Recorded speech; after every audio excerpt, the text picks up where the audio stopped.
kayo tatanungin, sa palagay ninyo, kahit alam niyo yung sinasabi ng Bible na John 3:16 na sabi niya, kayo na lamang ang pag-ibig ng Diyos sa sanlibutan, kaya binigay niya kanyang bugtong na anak upang lahat tayo na sasampalataya sa Kanya ay hindi mapahamak kundi magkaroon ng buhay na walang hanggan. Ang tanong ko lang ganito, no?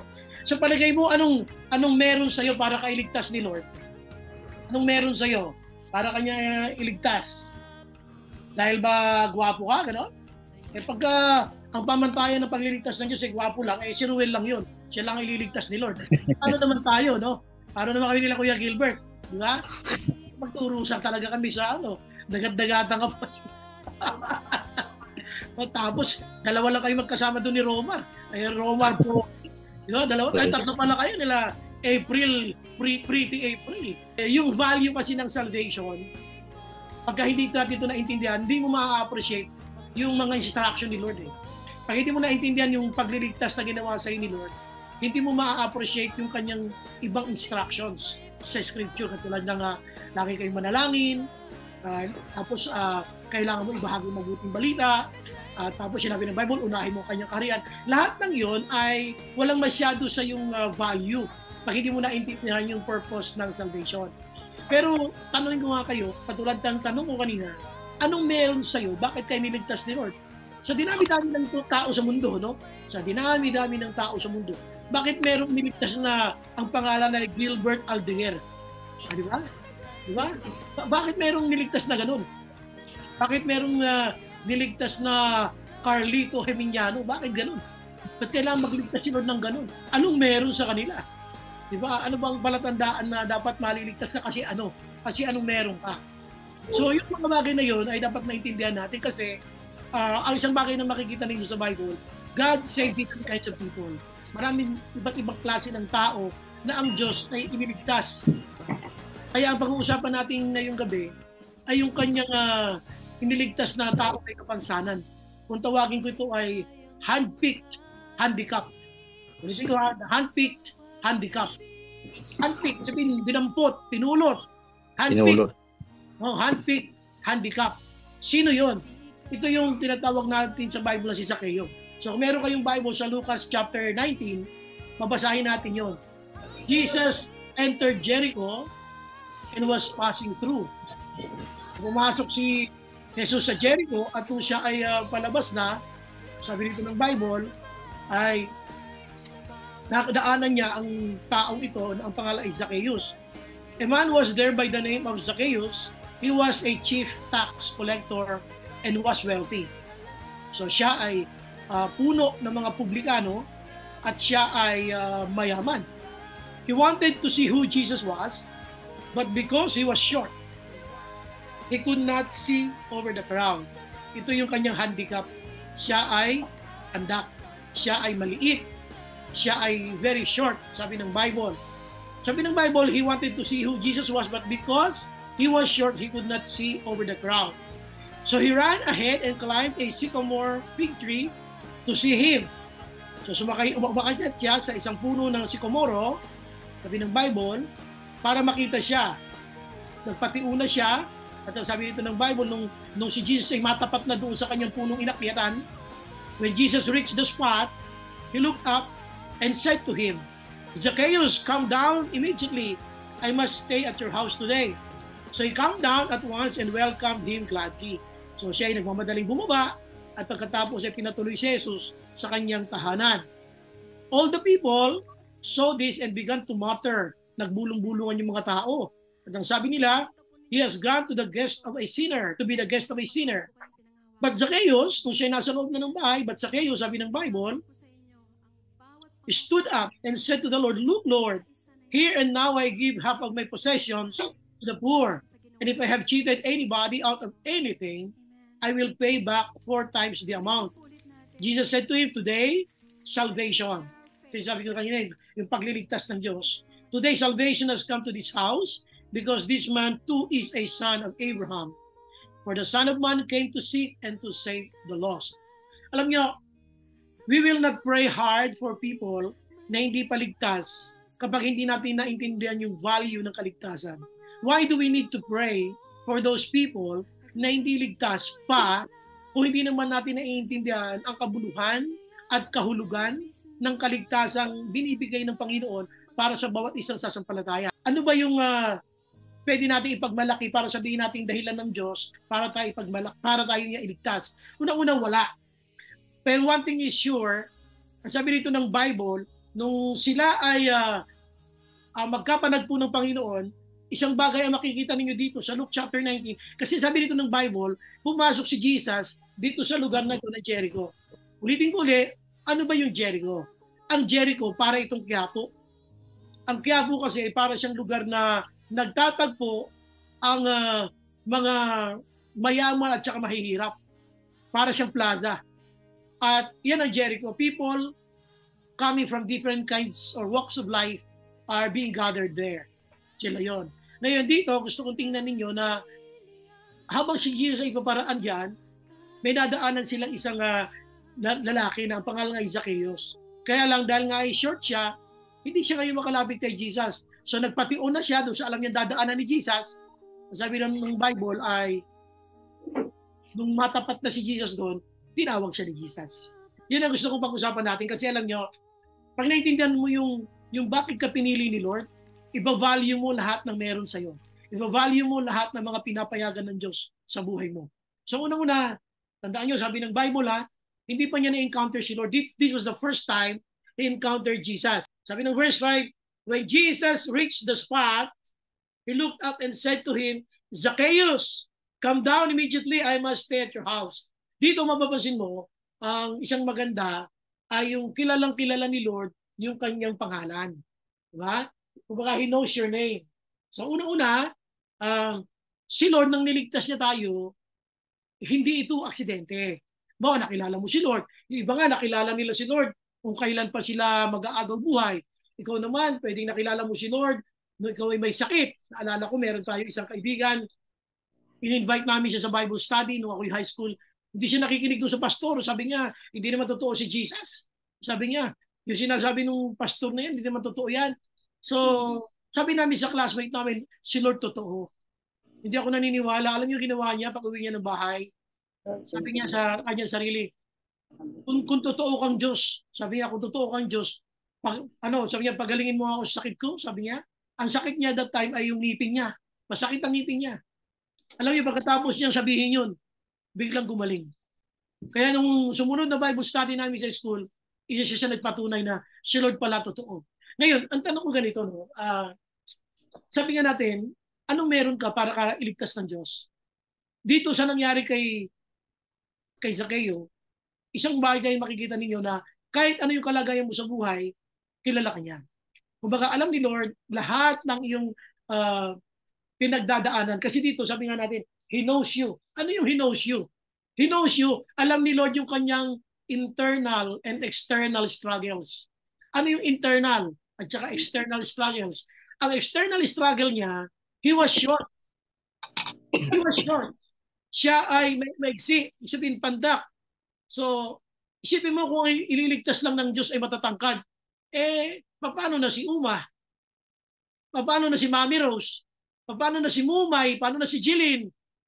Kawawa naman itong mga tao. Paano na si Ate Nel? Di ba? Buti na lang ang inililigtas ni Lord lahat ng klase ng tao. Yes. Hindi lang matatangkad katulad ni Shikay. Si Shikay tatawa to, alam niyo malaki siya. O, di ba?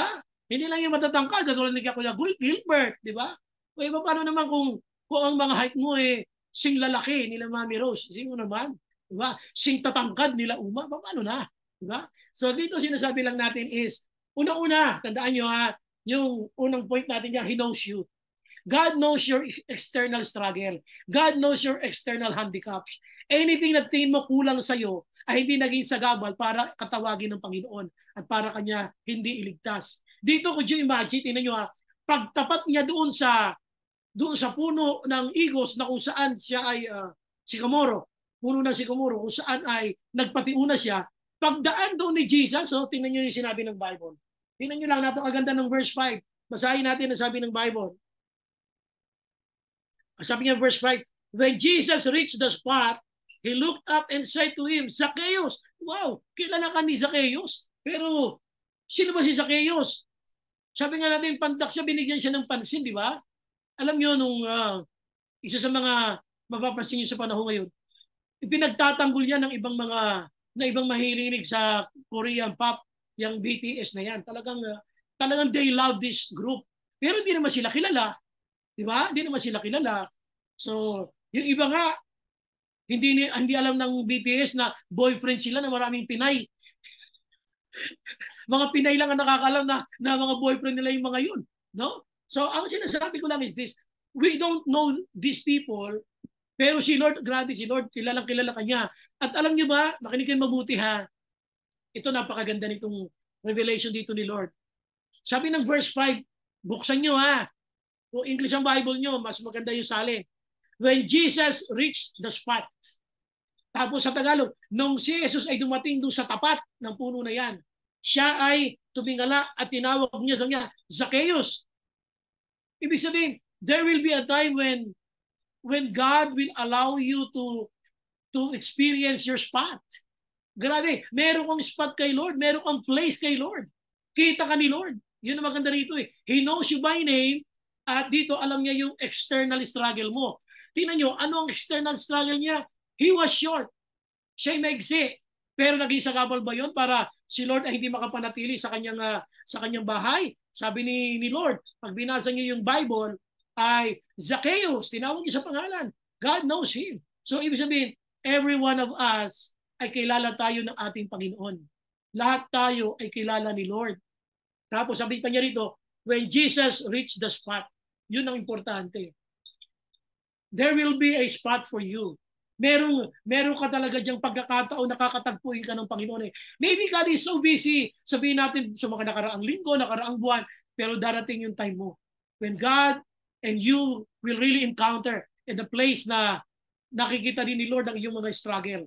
Dito sabi ng Bible, ang una niyang struggle, yung external struggle. So ano yung external struggle niya? He was short. At ano naman yung internal struggle? Ang internal struggle niya, he was a sinner. Ang sabi sa kanya dito, di ba, nung si Jesus ay nakipanuluyan na nga sa kanya, sabi niya, Zacchaeus, bumaba ka dyan sapagkat kailangan ko tumuloy ngayon sa bahay mo. I must stay at your house. Sabi sa verse 5, I must stay at your house today. So he came down at once and welcomed him gladly. So ngayon, bago nangyari yan, ay talaga naman natin bulung-bulungan itong mga taong to. Verse 7, all the people saw this and began to mutter. Ano sabi nila? He has gone to be the guest of a sinner. But you imagine, people recognize this hand-picked handicap na si Zacchaeus as sinner. So, ang external struggle niya, he was short. Meron siya kapintasan. Ano man ang kapintasan natin, hindi yung sagabal para hindi ka tanggapin ni Lord, para hindi kanya tawagin, para kanya hindi ka usapin. Tapos pangalawa, ang kanyang internal struggle, he was short. Pero mapakita mo, because of his efforts, at sabi ng Bible, siya nagpatiuna doon sa kung saan dadaan ang ating Panginoong Jesus. At ang sabi rito ng Bible, pagdating doon sa tapat, nung tumingala ang Panginoon, sinabi sa kanya, Zacchaeus, could you imagine tinawag ka sa pangalan? Alam niyo ba, the sweetest name, the sweetest sound, pakinggan niyo ito, sasabihin ko ha, the sweetest sound to a person is his own name. Kaya pag nandun kayo sa Jollibee, McDonald's, anumang restaurant yan, makikita ninyo, di ba, meron yung mga pangalan sila dito, nakasulat sa dibdib nila. Call the person by her name. Alam niyo bang napaka-sweet sa boses niya yun? Sa pandinig niya yun, yung marinig niya yung boses niya. Halimbawa, kung ang pangalan niya ay Stephen, o tawagin mong Stephen. Ay, Stephen, anong oras kayo magsasara? Mga di pong gano'n. You just mention the name.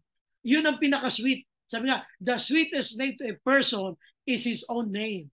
Ngayon dito, tingin mo, si Zacchaeus, nantingin niya sa sarili niya makasalanan dahil ang dami niya kasalanan. Pagkatapos tinawag siya ni Lord, Zacchaeus. Wow. Diba? Grabe yun. Eh sabi ko nga, kahit lang dito sa monumento eh. Diyan lang sa monumento. Halimbawa, manood tayo ng parada. Parada, halimbawa, ng mga artista. Lahat tayo, halimbawa, kunyari, bumaba tayo ha. Bumaba tayo lahat. Nakita natin, halimbawa, ay naglalakad-lakad dyan yung mga artista. Biglang lumitaw halimbawa kahit may edad na si Alice Dixon. Ha? Tapos tinawag si Kuya Ruel. Kuya Ruel! O Kuya Ruel! Sabi niya, Pwede pa kasabayan ako dito, pupunta ako doon sa sa may tapat ng Save War. O kaya doon sa hypermarket. Wow, ang sarap ng pakiramdam ko kay Kuya Ruel. Kasi kilala siya sa pangalan. Artista lang yun.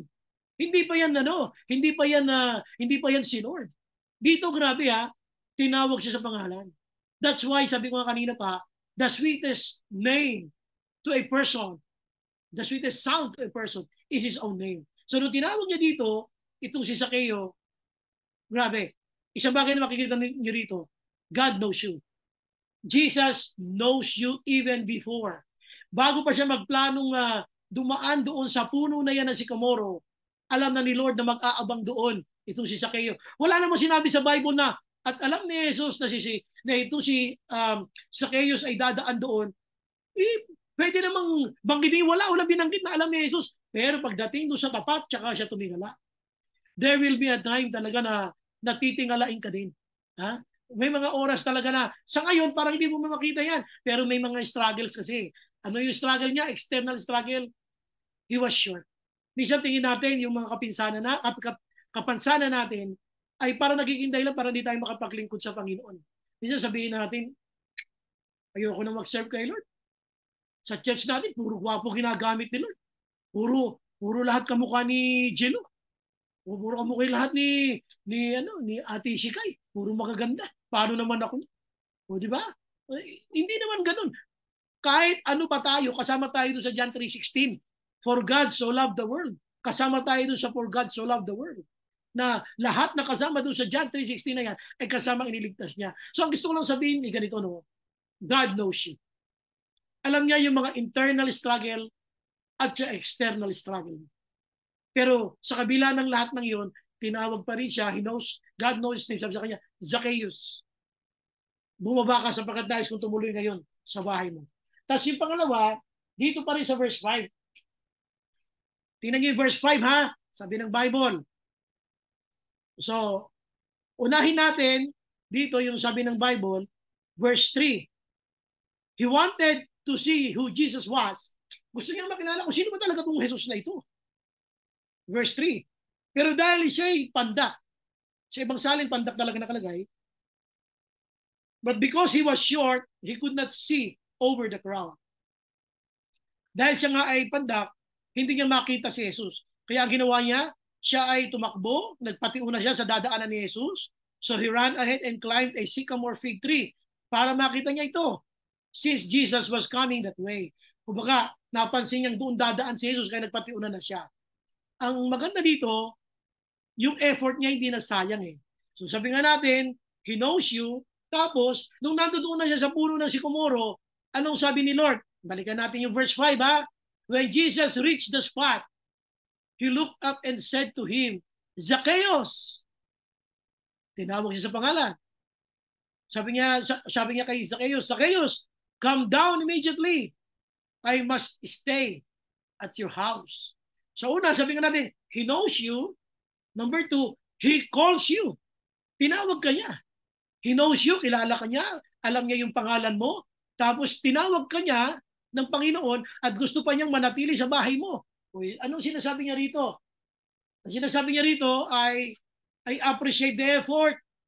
Sabi niya, na-appreciate ko lahat ng effort mo. Kitang-kita niya yung effort. Bakit? Sa kabila ng meron siyang hindi niya makita, grabe nagpatiuna talaga siya. Alam nyo, pag binasa nyo ito, sabi ng Bible, malalaman nyo na siya ay nagpatuloy sa paglilingkod sa Panginoon. Kumbaga makita mo dito is napaka-resourceful nitong taong ito, napaka-mapamaraan nitong si Zacchaeus. Gumawa talaga siya ng paraan. Hindi pwedeng hindi. He was an innovator. Ibig sabihin ng innovator, yung hindi pwedeng hindi, gagawa siya ng paraan. Nung hindi niya makita si Jesus, pwede naman niya sabihin na, huwag na nga. Hindi ko naman makita yan. Hindi na. Uwi na lang ako. Hindi Gumawa talaga siya ng paraan. Ganon din ang paglilingkod sa Panginoon Nung tinawag tayo ng Panginoon para maglingkod sa Kanya, alam naman niya yung mga kapansanan natin, yung mga kakulangan natin. Alam ni Lord yung ating mga diferensya. Alam din ni Lord yung ating mga nakaraan. Alam niya yung buhay natin noon. Alam niya yung kasalukuyan mong sitwasyon. Alam niyang mababa ka, maliit ka. Alam niya hindi mo siya makikita. Pero alam din niya na sa kabila ng ikaw ay may mga struggles, hindi ka babay na hindi ka mag-e-effort para hindi mo siya makilala. Kaya dito makita ninyo, he was called by the Lord. Sabi sa kanya, Zacchaeus. So hindi lang sa alam ni Lord ang kanyang pangalan, he knows you, but also he calls you. Tinawag kanya. So lahat tayo tinawag ni Lord. Yun ang sinasabi ko. Ano ba ang kalagayan mo kumpara kay Zacchaeus? Mas maganda kang di hamak doon. Mas gwapo kang di hamak doon. At mas maganda ang gwali mong di hamak. Sapagkat itong si Zacchaeus ay isang taong kurap. Uulitin ko ha, si Zacchaeus ay kurap dahil ang sabi ng Bible, siya ay publikano. Ano ba yung publikano? Ang publikano sa New Testament, ito yung tinatawag nating sa panahon ngayon, mga maniningil ng buwis. Para yung BIR sa panahon ngayon. Ngayon, nung panahon nila na yan, ay talaga marami ang galit sa mga publikano. Bakit? Sapagkat sila ay mga hindi lang mandarambo, kundi mga mandaraya. Kung halimbawa, ang amilyar, sorry, inom lang ako ng water. Excuse na po.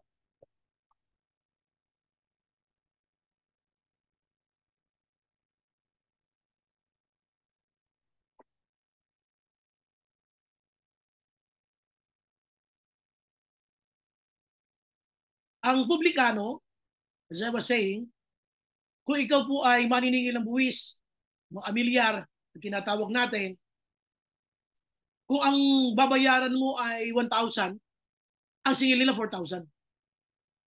Ganon sila kagrabe. Kaya galit na galit ang mga tao sa New Testament sa mga publikano. Ito, ang sabi ng Bible, hindi lang siya basta publikano, siya ay puno ng mga publikano. He was a chief tax collector.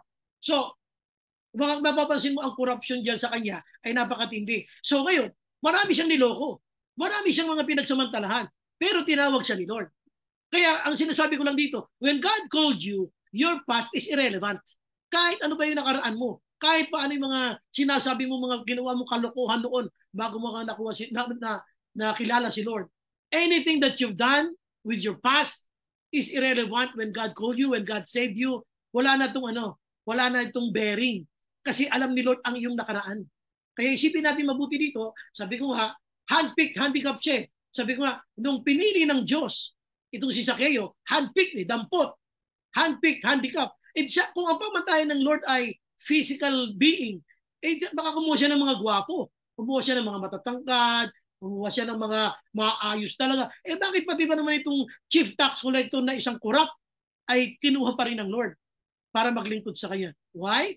Dito makikita mo na si Lord wala talagang pinipili pag pinag-usapan ng kaligtasan. Kaya tayo pag nagpe-pray tayo, Lord, iligtas mo po si ganito, si ganyan. Sana ang naaalala natin, hindi lang yung mga cute, hindi lang yung mga pogi, hindi lang yung mga ganda. Kasama doon, pati yung kapitbahay mo nagtitinda ng fishball. Kasama doon yung nagbebenta sa kanto na kagawad dati. Ha? Dating kagawad yun na nagbebenta ng kung ano-ano. Suportahan natin pati sa prayer. Ang pamantayan ng pagliligtas ng Panginoon ay yung pag-ibig ng Diyos Ama sa atin. Hindi yung tingin natin sa physical na katawan ng taong dapat maligtas. Kung minsan, ayaw natin mag-share ng gospel kasi ang itsura nila ay parang hindi maayos. Pag amoy araw, ayaw natin mag-share. So dito sinasabi ko lang is, He knows you, God knows you, and God calls you. Tinawag ka ng Lord. Sabi sa kanya, alam niya na siya ay gumawa ng paraan para makita siya. Kaya pagdating doon sa tapat ng sikomoro na yan, tumingala siya. Alam niya nandoon eh. Alam niya yung efforts eh. Ganun ka rin eh. Alam ni Lord yung mga efforts mo eh. Alam niya yung mga pinagdadaanan mo eh, ng mga struggles sa buhay. Pero yet, hindi naging dahilan yon para hindi ka iligtas ng ating Panginoon. Ang gusto ko lang diinan dito, alam niyo, is sana sa pananalangin natin para sa kaligtasan ng ibang mga tao. Kung tayo namimili ng pinagpe-pray. Kasi ikaw man yung pinakamaganda o pinakagwapo o pinakasalat sa buhay, lahat tayo mahal ni Lord. Kasi lahat tayo iniligtas ng Panginoon. Kaya sabi ito ng Bible, sabi niya, kumbaga hiniya niya yung mga tao na kapaligid. Sabi sa kanya, Zacchaeus, bumaba ka agad sapagkat kailangan kong manatili ngayon sa bahay mo. I must stay at your house now. Nakalagay now. I must stay at your house. So, nagbulong-bulungan sila. Ano sabi nila? Grabe, nakikituloy siya sa isang makasalanan. Sometimes we judge people by their looks and by their behavior. Dito sinasabi lang, pagka tayo magpe-pray, lalo-lalo na sa salvation ng ibang tao, tandaan natin, maging tayo wala namang kay para maligtas. But because God is so faithful, hinayaan niya makilala natin siya. Kahit marami tayong kapansanan, mayroon tayong makakulangan, kahit tayo sabihin natin na may mga pangit na nakaraan, tinawag tayo ng Panginoon. Kahit ano pa tayo. Dito makita nyo, he was short, he was a sinner, tapos God appreciated the efforts, God appreciated the struggles. Ano yung struggles niya? Hindi niya makita. So lahat ng ginawa niyang pagliyad doon, pagtanaw, wala. Ubus na yung leeg niya, wala nang iaangat yung leeg niya, hindi pa rin niya makita si Jesus. Kaya nagpatiuna siya at umakyat doon sa puno. So dito, isipin niyo mabuti ay handpicked siya. Dinampot siya ni Lord para iligtas. So handpicked, handicap, ang tawag natin yan. So number 3, sabi natin dito ngayon, tingnan niyo yung verse 10. Bago natin basahin yung verse 10, makikita niyo yung pagbabago sa kanya. So, nung siya ay nasa loob na ng bahay, pumasok na nga ito si Zacchaeus sa bahay niya, pumasok na rin si Jesus. Ano yung sinabi ni Zacchaeus sa verse 8? But Zacchaeus stood up at sinabi niya, Lord, look Lord, tingnan mo po ito Panginoon. Sabi niya, here, and now I give half of my possessions to the poor. Nakita mo yung changes? Nabago siya Nabago siya rito. Sabi niya rito, ibibigay ko ang kalahati na aking ari-arian sa mga mahihirap. And if I have cheated anybody at kung meron man akong nadayang sino man, sabi niya, ay apat na ibayo ko itong ibabalik sa kanya. See? So dito makikita ninyo na there was a change. Ngayon, ano yung pangatlo? Tingnan nyo yung sabi ni Lord sa verse 9. Jesus said to him, today, salvation. See? Kaya pinag-usapan natin salvation. Sabi niya, today salvation has come to this house because this man too is a son of Abraham. For the Son of Man came to seek and to save the lost. He saves you. Yun ang pangatlo. So, He calls you, He knows you, He calls you, He saves you. Ikaw ay niligtas din ng Panginoon. Kaya sana, pagka pinagpe-pray natin ng ating bansa, kung mga prayer request sa atin, huwag natin pipiliin kung ano lang pagpe-pray natin. God cares for those people. Tandaan nyo siguro iniisip ni Zacchaeus, makita kaya ako ni Lord dito sa taas ng puno? Hindi niya alam kaya nagpunta rito si Lord upang hanapin ang mga naligaw. Tingnan niyo yung verse 9. Tingnan niyo verse 9 verse 10. For the Son of Man came to seek, para hanapin at iligtas ang mga naligaw. So kaya kung iniisip ni Zacchaeus na magpapatiun na ako dito sa puno na Sycamore, pag dumaan si Jesus, baka sakaling makita niya ako. Hindi niya pwedeng isipin yun makita kaya ako. Hindi nga, nagpunta nga si Jesus dito para hanapin tayo. Kaya hindi siya nakaligtas kay Lord. Kumbaga, hindi siya nakapagtago kung gusto niya magtago dahil gusto niya makita naman talaga. Sabi nito ng Bible, natagpuan siya. Kasi si Lord nagpunta rito para maghanap. Kaya nakita siya. Natagpuan siya. Jesus came here to seek and save the lost. So yung pangatlo natin dito, He saves you. So dito gusto ko maintindihan natin na anong dahilan bakit ako niligtas ng Panginoon? Walang kinalaman ang iyong physical na pangangatawan. Walang kinalaman ang iyong physical figure. Dahil kung yun nabi ko sa inyo, kung yun ay may kinalaman, edi sana kinuha ni Lord hindi para iligtas hindi na ito si Zacchaeus. Yun ang maaayos ang body build nila. Kung sa mga babae naman, mga sexy lang. Kung mga babae naman, lalaki, mga matatangkad lang. Hindi. Kita-kita mo yung kanyang physical figure na may problema talaga. He was short. He was a sinner. And he was short. He was a sinner. He had struggles. Grabe. Ano pa ba naman yan? Kung alam ni Lord ang buhay niya, wala na siya may tatago. Kaya ang sabi niya rito, Lord, ito na lang po. Kung may dadaya ako sino man, sosoli ko. Nagkakaapat na iba yun. Makita mo rito yung isang ligtas. Ang isang ligtas may pagbabago. Nakikita ito sa buhay niya, nakikita sa behavior niya, nakikita sa kanyang pananalita. Kaya dito, sabi ito ng Bible, sabi ni Lord, lahi din ni Abraham ang taong ito. He was a man of faith.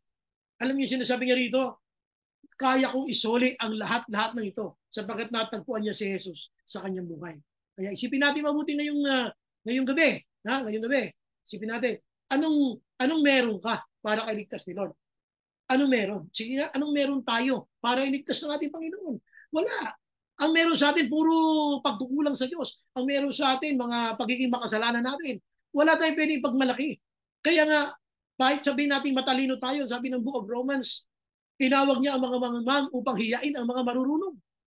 So dito makita mo, God called those people na sinasabi natin mahina ang ulo to shame the wise.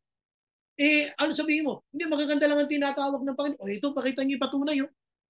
Tumawag si Lord ng hindi gaano kataasan na height.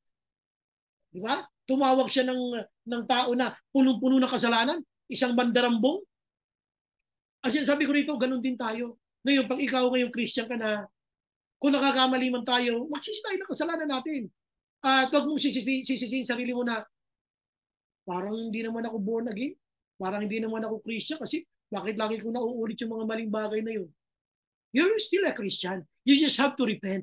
Kailangan natin pagsisihan ng kasalanan natin. Si Lord hindi siya nagkamali nang tinawag kanya. Hindi siya nagkamali nang pumayag siya na makilala mo siya.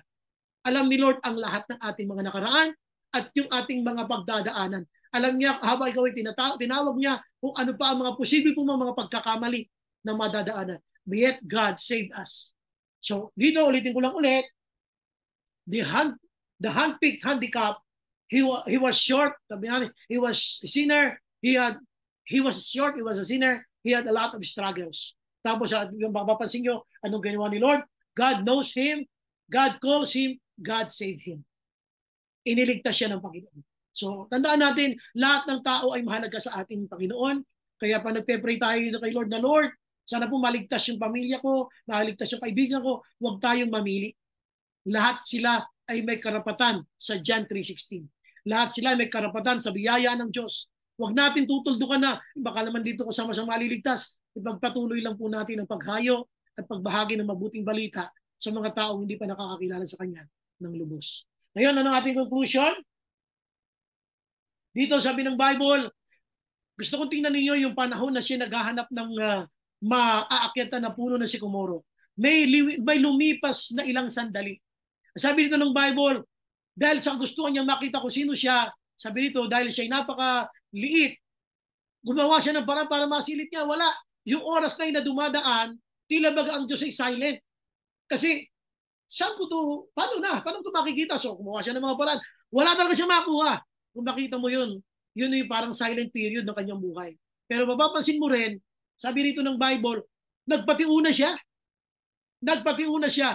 Hanggang sa nung magpatiuna siya, doon dumaan ang Panginoon doon sa kanyang inakyatan na puno ng sikomoro. Pero bago siya nakakyat sa puno na yun, nag-antay siya. Hindi ba nakikita ni Lord na hinahanap ko siya? Kung minsan ganun tayo eh. Hindi ba nakikita ni Lord na naghahanap ako sa Kanya? Minsan parang wala pa siyang sagot eh. Minsan ganyan tayo pag nagpe-pray tayo sa Panginoon eh. Lord, alam mo naman naghahanap ako ng sagot. Lord, ano ko ba dapat kong gawin? Alam niyo, ang message dito ni Lord sa ating conclusion. When God is silent with you, God is preparing something for you. Ulit ha, ito yung ating conclusion ha. When God is silent with you, God is preparing something for you. Yun ang ating conclusion.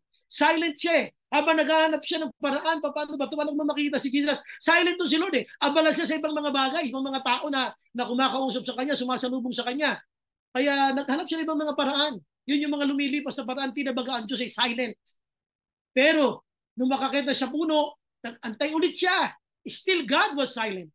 Anong oras na Lord dadaan dito? Busy siya doon. And then, His spot came. Dumating yung kanyang oras. At ang sabi ng Bible, tumingala si Lord at tinawag siya sa kanyang pangalan. Ibig sabihin, yung sa mga panahon na naghahanap ka ng kasagutan sa Panginoon, tinabaga parang silent ang Lord, pero moment will come, your spot will come, your spot will arrive, when God will tell you, anak, baba ka na. Masyado ka na nahihirapan. I must go and stay at your house. See? At doon sila nagkasama. So may mga moments sa prayer natin na para bang ang Diyos tahimik. Kasi gusto ko sabihin sa inyo, when God is silent with you, God is preparing something for you. Tahimik lang. Pero hindi porque ang Diyos ay tahimik, ay wala siyang ginagawa. Amen? So maraming salamat sa Panginoon sa kanyang mga salita na ating napag-aralan.